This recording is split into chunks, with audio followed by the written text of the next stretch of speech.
Hello friends, welcome to yours YouTube channel and I am your GK mentor Saurabh Khandelwal. तो आज के इस video में हम डिस्कस करेंगे top 20 important MCQs on budget 2026 and this is our part number 1। तो ऐसा जिससे पहले हमने कुछ बजट पर सेशंस ऑलरेडी ले लिए हैं, but they are completely the theoretical knowledge. Okay, they are basically the conceptual sessions, but now is time for MCQ. तो बहुत सारे स्टूडेंट्स कह रहे थे सर एग्जाम्स अकॉर्डिंग कुछ एमसीक्यूज प्लान करिए। तो डेफिनेटली जब इतना बड़ा बजट है तो एक ही वीडियो में और टॉप 20 में तो ये सारे क्वेश्चंस कवर नहीं होंगे, बट नाउ इस टाइम की हम एक सेशन आपके सामने रखते हैं और उसको पार्ट बाय पार्ट हम लोग आपके सामने रखेंगे so that you can easily cover each and every session thoroughly. Okay, so चलिए स्टार्ट करें with the first part of the budget two on basically MCQs. So start with the first question of the day. Okay, the first question, or to say the first particular question is based on the कर्तव्य framework. Definitely आपको अगर याद आ रहा हो तो 2023 का जो basically budget 2026 का जो बजट है वो तीन इंपॉर्टेंट कर्तव्यों को लेकर प्लान आउट किया गया है, जिसका फोकस एरिया तीन इंपॉर्टेंट कर्तव्य हैं। वो तीन कर्तव्य क्या क्या हैं, बट क्वेश्चन ये था कि इनमें से कौन सा कर्तव्य नहीं है। तो आंसर हो जाएगा agriculture subsidy distribution is not basically the main pillar और द कर्तव्य ऑफ दिस बजट। तो तीन इंपॉर्टेंट पिलर्स क्या क्या हैं? Accelerate sustainable economic growth, growth लेनी है लेकिन सस्टेनेबल होनी चाहिए। Fulfil aspiration and build capacity, सब लोगों की जो एस्पिरेशंस हैं, सब लोगों की जो इच्छाएं वो पूरी हो, along with to build the capacity कि हम उन एस्पिरेशंस को कैसे फुलफिल कर सके। And the third one is development must be inclusive होना चाहिए, और वही गवर्नमेंट ऑफ इंडिया का टैगलाइन भी है, सबका साथ सबका विकास। तो these are three important pillars of this budget under the Kartavya framework. तो स्टूडेंट ध्यान रखिए, वैसे ही कर्तव्य वर्ड बहुत इंपॉर्टेंट है, 2025 में बहुत बार न्यूज में आया है। तो पहला कर्तव्य जो हम वर्ड यूज करेंगे फॉर कर्तव्य पथ को लेकर करेंगे, जो पहले जिसे हम राजपथ कहते थे, now is known as by the word Kartavya Path. Okay, कर्तव्य पथ के नाम से जानते हैं। जो इंडिया गेट से लेकर राष्ट्रपति भवन तक जो पूरा स्ट्रेच अवे जो रोड है, स्ट्रेट रोड, उसे हम कर्तव्य पथ बोलते हैं, जहां पर 26 जनवरी और 15 अगस्त को जो परेड होती है वो उसी पर होती है। ओके, तो पहला कर्तव्य इसलिए। फिर है कर्तव्य भवन। कर्तव्य भवन वो बेसिकली एक सेंट्रल सेक्रेटेरिएट है जिसको कर्तव्य भवन के नाम से जाना जाएगा, जो पहले सेक्रेटेरिएट कहलाता था। ओके, और एलोंग विथ कर्तव्य भवन को जो आपका कर्तव्य पथ है उसके दोनों तरफ जो अलग अलग बिल्डिंग्स बनाई गई है उसे भी हम कर्तव्य भवन के नाम से ही जानेंगे। एक वर्ड था red cross road, RCR। Okay, जो बेसिकली प्राइम मिनिस्टर्स हाउस है, अब उसे किस नाम से जानते हैं, please mention into the comment box. Okay, तो जो पहले रेड क्रॉस रोड था ना, RCR, जिसे हम RCR कहते हैं बेसिकली। ओके, तो RCR is what? RCR is basically prime minister of India का रेसिडेंस हाउस है। ओके, उसे आज की तारीख में किस नाम से जानते हैं, please mention into the comment box. चलिए next one, poverty reduction achievements. According to the government of India, government कह रही है कि हमने 25 करोड़ लोगों को गरीबी से ऊपर उठा लिया है, और वो जज किया है, मेजर किया है on the basis of one of the important index, जिसे हम मल्टी पुअर्टी डायमेंशनल इंडेक्स के नाम से जानते हैं। ओके, पहले हम पुअर्टी को मेजर करते थे on the basis of income. Okay, but multi dimensional poverty index में हम लोग there are some other measures as well, जिसको हम कंसीडर करते हैं कि कोई पर्सन गरीब है कि नहीं है। ओके, उसमें हेल्थ आता है, एजुकेशन है, सैनिटेशन है, उसके अलावा इंफ्रास्ट्रक्चर है। तो these are some other measures जिसके बेसिस पर हम जज करते हैं। तो according to the budget 25 crore लोगों को हमने लिफ्ट किया है from the poverty. Along with 98% से ज्यादा बैंकिंग कवरेज हमने प्रोवाइड किया है, विलेजेस विथ बैंकिंग एक्सेस। तो जितने भी विलेजेस हैं, गांव हैं भारत में, उनको हमने ऑलमोस्ट अराउंड 98% तक बैंकिंग सर्विसेज से जोड़ दिया है। तो ये भी कुछ इंपॉर्टेंट नंबर है जो आपको याद रखना है। Next one, strategic sector investment. Biopharma के बारे में हमने ऑलरेडी डिस्कशन किया हुआ है कि government of India is now planning to accelerate the biopharmaceutical industry. जैसा कि हमें पता है कि India is basically the third largest in terms of the volume, third largest in terms of volume, and the 13th and 14th number in terms of value. More than 50% of the vaccines provided by India to all the world, और दुनिया का around 40%, और to से हम ये कह सकते हैं यूएस इज अराउंड 40% इंडिया की जेनरिक मेडिसिन को इंपोर्ट करता है। तो जिस तरह की हमारी लीडरशिप है फार्मास्यूटिकल के अंदर, उसको देखते हुए भारत सरकार ने बायो फार्मा शक्ति एक मेजर, एक इनिशिएटिव स्टार्ट किया जिसका टारगेट है कि 10,000 करोड़ हम खर्च करेंगे इन नेक्स्ट 5 इयर्स में। तो this is again one of the important number. Container manufacturing, क्योंकि मेजरली जो दुनिया में इंपोर्ट एक्सपोर्ट होता है वाया द कंटेनर्स होते हैं। आपने देखे होंगे बड़े बड़े कंटेनर शिप्स होते हैं, शिप्स के ऊपर कंटेनर होते हैं, और वो हम लोग इंपोर्ट करते हैं, और इंपोर्ट करेंगे तो डेफिनेटली हमारा जो पैसा है वो बाहर जाएगा। तो गवर्नमेंट इज नाउ प्लानिंग कि हम मैन्युफैक्चरिंग भी करें और इसके साथ एक्सपोर्ट भी करें, और तभी हम उसका बेनिफिट मिल पाएगा। ओके, तो उसके लिए 10,000 करोड़ अगले 5 साल में खर्च किए जाएंगे, और बहुत ही शानदार इंटरनेशनल स्टैंडर्ड्स को कंपेयर करते हुए हमारे देश के अंदर अब कंटेनर्स बनना शुरू हो जाएंगे। CCUS, कार्बन को लेकर है यूटिलाइजेशन। कार्बन का जो बेसिकली एमिशन होता है उससे हमें यूज करना है for some more other peaceful works, और to say in other alternative works. उसके लिए 20,000 करोड़ रुपए खर्च किए जाएंगे 5 साल के अंदर। CCUS, डेफिनेटली इसकी फुल फॉर्म याद रखें। हम जो कार्बन एमिशन हो रहा है उसका यूटिलाइजेशन भी करें और उसका स्टोरेज भी करें। That is majorly the objective behind the initiative.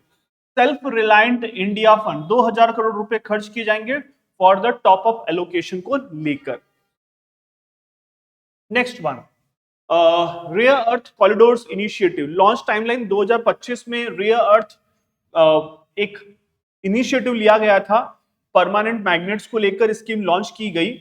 और मिनरल रिच स्टेट कौन कौन से हैं? उड़ीसा है, कर्नाटक, केरला है, आंध्र प्रदेश है, Maharashtra is not in the list. तो जिस तरह से दुनिया 21st सेंचुरी के फ्यूल को सेमीकंडक्टर के तौर पर यूज करना चाहती है, और उसमें सबसे इंपॉर्टेंट मैग्नेट्स का रोल आएगा, तो इस तरह के जो रेयर अर्थ मैग्नेट्स हैं, permanent magnets, they are strong magnets, कि अगर वो मैग्नेट लूज भी कर जाए तो वो लूज बहुत इजीली नहीं करेगा। तो उसको हम कह रहे हैं यहाँ पर रेयर अर्थ परमानेंट मैग्नेट्स। तो इस स्कीम को शुरू किया गया था 2025 में प्राइम मिनिस्टर मोदी के द्वारा, और इसी हम रेयर अर्थ मैग्नेट को इंडिया में बूस्टअप करना चाहते हैं, मैन्युफैक्चरिंग करना चाहते हैं, सो दैट हमारी जो डिपेंडेंसी है वो हमारी कम हो जाए, और हम अपने अंदर, इंडिया के अंदर ही आत्मनिर्भर भारत हो सके। क्योंकि इन पर्टिकुलर रेयर अर्थ मैग्नेट्स का यूज बहुत सारी अलग अलग इंडस्ट्रीज में, अलग अलग प्रोडक्ट्स में यूज होता है, जैसा कि आपको पता भी है। हम अगर ईवीज की बात करें, सोलर पैनल्स की बात करें, एरो स्पेस हो गया, डिफेंस में इसको यूज किया जाता है। There are so many other purposes जिसको हम फुलफिल करना चाहते हैं via this initiative. So that's why rare earth corridor initiative लिया गया। Next one, public capital expenditure, जो 12.5 lakh crore government of India ने इस साल रिलीज किया है, जो इंफ्रास्ट्रक्चर को बूस्ट करने में हेल्प करेगा। ओके, तो जो पहले 2 लाख था उससे बढ़ाकर अब 12.5 लाख करोड़ कर दिया, उसको ऑब्जेक्टिव इंफ्रास्ट्रक्चर डेवलपमेंट के लिए। इसको देखते हुए 20 न्यू नेशनल वाटरवेज भी बनाए जाएंगे। वैसे इंडिया में there are different types of modes of transport, हम नॉर्मली रोड, रेल और एयर पे जानते हैं, लेकिन अब the fourth one is 21st century का एक another one more is important waterway, one more important is transport, इसे हम वाटरवेज ट्रांसपोर्ट बोलते हैं। और उसका ऑब्जेक्टिव है, गवर्नमेंट का टारगेट है कि हम 20 और अलग नेशनल वाटरवेज ऑपरेशनलाइज कर देंगे इन नेक्स्ट 5 इयर्स। तो is there any other name, is there any name you know कि आपको पता हो इनलैंड वाटरवे के तौर पे हम यूज करते हैं, तो उसका नाम आप जरूर मेंशन करेंगे कमेंट बॉक्स में, और किस रिवर पर वो वाटरवे चल रहा है। क्योंकि वाटरवे को हम इसलिए ज्यादा मोटिवेट कर रहे हैं, बूस्ट कर रहे हैं, प्रमोट कर रहे हैं, क्योंकि एक तो चीप होता है और इको फ्रेंडली भी होता है। तो दैट्स वाई हमारा ऑब्जेक्टिव बड़ा क्लियर है इसको लेकर भी। और अमृत स्कीम बॉन्ड इश्यूज किए जाएंगे 200 करोड़ के। Next one, health care and wellness expansion, all India institute of Ayurveda, 3 new institute to be establish किए जाएंगे। जो हमारी ट्रेडिशनल मेडिसिनल थेरेपी है उसको वापस से रिजनरेट किया जाएगा, और उसको देखते हुए 3 नए इंस्टीट्यूट को एस्टेब्लिश किया जाएगा। ऑलरेडी 7 है, उसको वापस से रिनोवेट किया जाएगा। ओके, तो traditional medicine focus, strengthening indigenous health care system. Next one, orange economy and cultural initiatives, AVGC sector growth. तो जितने भी यूट्यूबर्स हैं, जितने भी कंटेंट क्रिएटर्स हैं, जितने भी वीडियो इफेक्ट्स बनाने वाले हैं, जितने भी गेमिंग से रिलेटेड जो यंग जनरेशन काम कर रही है along with the comic sense और उसके अलावा एनिमेशन को लेकर, तो इसका गवर्नमेंट बड़ी फोकस्ड है कि हम नए तरह के एम्प्लॉयमेंट जनरेट करें, जिससे एम्प्लॉयमेंट जनरेट हो तो इकोनॉमी भी बूस्ट होगी। और उसको देखते हुए 2030 तक हमें करीबन 20 लाख लोगों को स्किल ट्रेन करना है अंडर दिस स्कीम। और उस स्कीम का नाम है AVGC। A stands for animation, V stands for visual graphics, G stands for gaming and the C stands for comic. तो जितने भी नए तरीके के न्यू टेक स्किल डेवलपमेंट को हम प्रमोट करना चाहते हैं। उसके अलावा बुद्धिस्ट सर्किट, जो कि जिस तरह से north India completely more incline toward the Buddhism, तो उस बुद्धिस्ट सर्किट को डेवलप किया जाएगा ताकि इकोनॉमी डेवलप हो सके। इकोनॉमी कैसे डेवलप होगी? जब हम टूरिज्म को बूस्ट करेंगे। तो यही हमारा ऑब्जेक्टिव है कि north east region development, Arunachal Pradesh, Tripura, Mizoram, Manipur, Assam और सिक्किम में हम बुद्धिस्ट सर्किट को एक्सपांड करेंगे, क्योंकि बहुत बड़ी इकोनॉमी है, बहुत बड़ी पॉपुलेशन है उस तरफ नॉर्थ इंडिया में, नॉर्थ ईस्ट इंडिया में, जो बुद्धिज्म रिलीजन को फॉलो करती है। Next one, sports and conservation. तो खेलो इंडिया मिशन होगा, 10 साल का विजन होगा फॉर स्पोर्ट्स डेवलपमेंट को लेकर।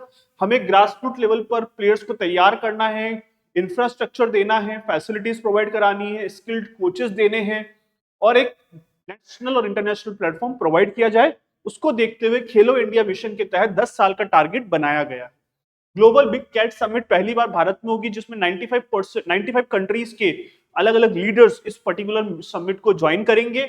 और ऑब्जेक्टिव बड़ा क्लियर है कि जो कैट फैमिली है उनको हमें कंजर्वेशन भी करना है, उनको कंजर्व भी करना है, अलॉन्ग विद द प्रोटेक्शन भी देनी है। जैसा कि आपको पता है कि 2023 में भारत सरकार ने ही और प्राइम मिनिस्टर नरेंद्र मोदी के इनिशिएटिव से ही इंटरनेशनल बिग कैट अलायंस को एस्टेब्लिश किया गया था, जहां पर हम कैट फैमिलीज को प्रोटेक्ट करेंगे और कंजर्व करेंगे। इसका ऑब्जेक्टिव बड़ा क्लियर है कि दुनिया के अंदर अराउंड मोर देन 75% जो हैबिटेशन है ऑफ टाइगर्स का, वो कहां पर, एक कैट फैमिली का, वो इंडिया ही है। सो दैट्स व्हाई हम ग्लोबल बिग कैट समिट को इस साल इनिशिएट करेंगे, इस साल होस्ट करेंगे। और इसी को देखते हुए international big cat alliance leading global conservation effort. Okay, तो वैसे बिग कैट फैमिलीज में प्यूमा आता है, जैगुआर हो गया, स्नो लियोपार्ड हो गया, उसके अलावा टाइगर्स हो गए, चीता हो गए, ये सब कैट फैमिली के members. And the last one, looking ahead to 2030, तो जिस तरह से इंडियन कैश्यूज और इंडियन कोका को हम ब्रांड, ग्लोबल ब्रांड बनाना चाहते हैं बाय 2030 तक, डेफिनेटली फार्मर्स का बेनिफिट होगा, डिमांड बढ़ेगी, एक्सपोर्ट होगा। और एक लास्ट जो हम डिस्कशन कर रहे थे वो होगा फाइनेंस कमीशन को लेकर, 16 फाइनेंस कमीशन 2026 से 2031 के बीच में, जिसने ये कहा है कि हम टोटल जो सेंटर टैक्स कलेक्ट करती है उसका अराउंड मोर देन 41% तक हम स्टेट्स को कंट्रीब्यूट कर देंगे। और फाइनेंस कमीशन की जो हेड है वो है अरविंद पनगड़िया, जो पहले वाइस प्रेसिडेंट रह चुके हैं नीति आयोग के। तो this are top 10 important MCQs on 20 MCQs on budget 2030। तो इनको अगर आप कर लोगे, वी विल प्लान की, बेसिकली मेरा ये ऑब्जेक्टिव है, ये प्लान है कि अगले 3 वीडियोज में हम मैक्सिमम क्वेश्चंस को कवर कर सके। तो कोई भी एग्जाम आप जब देने जा रहे हो, is there any of the entrance exam after 12th, after graduation, वहां पर यहां से क्वेश्चंस आएंगे ही आएंगे। तो चैनल को लाइक करें, शेयर करें, सब्सक्राइब करें। और is there any other particular topic you just want कि हमें सर उस पर कुछ क्वेश्चंस चाहिए, please mention into the comment box. So that's all from my side. Thank you so much, bye, take care.